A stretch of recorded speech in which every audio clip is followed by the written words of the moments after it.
बस ये आज मैंने हुड्डा जी के नेतृत्व में आज मैंने कांग्रेस ज्वाइन करी है और हुड्डा जी का बड़ा सफल नेतृत्व 10 सालों में एज ए मुख्यमंत्री यहाँ पर रहा है। हर वर्ग को उन्होंने सर आंखों पर रखा और उनके लिए जन कल्याणकारी कार्य करने का एक बहुत बड़ा इतिहास रहा है। इधर आज निर्मल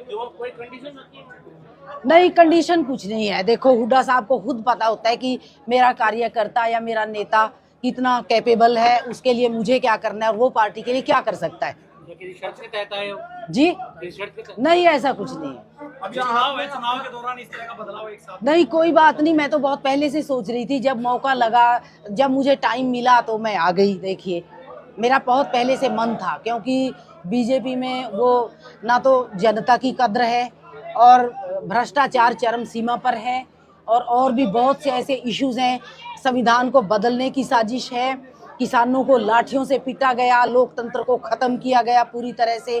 तो ये काफ़ी इश्यूज हैं जिनको आगे आने वाले समय में देश की जनता को आज वोट की चोट से, अपनी ताकत से उनको हल करना है। आज जनता ही ये चुनाव लड़ रही है।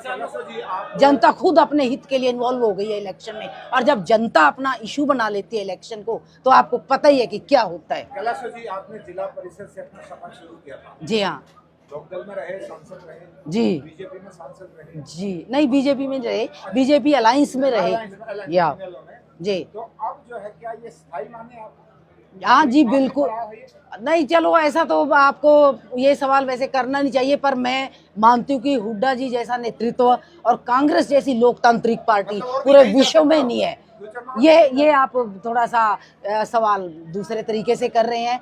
It is not required over here, and ये कोई ज़रूरी नहीं इस तरह से पूछना, जब कोई और नहीं पूछ रहे हैं तो। और पत्रकार ये इशू 2 बार पार्टी बदल चुके हैं, इसलिए सवाल बनता है। अरे ऐसा है, पार्टी में अपने जनता की आवाज़ उठाने के लिए गई थी मैं। जब जनता की आवाज़ ही नहीं उठाने दी जाती, मुझे किसान के मुद्दों के खिलाफ वहाँ पर आवाज़ उठानी थी और मैंने उठाई भी काफ़ी हद तक, तो वो अच्छा नहीं लगा किसी को।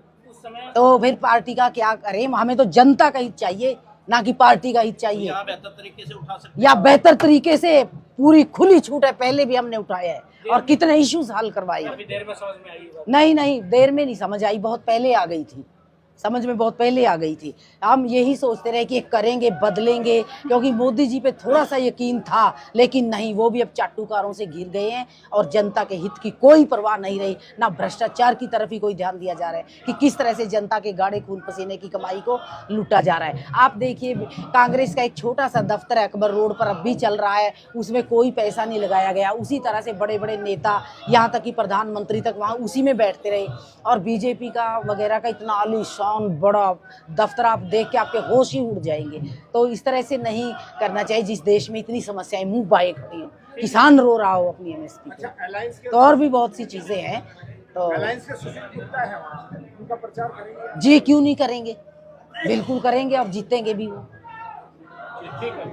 अब जो है 95 से मेरे को जहाँ तक याद आपका, चलिए मेरा ओवर है। I have joined and I'm very happy with my leader।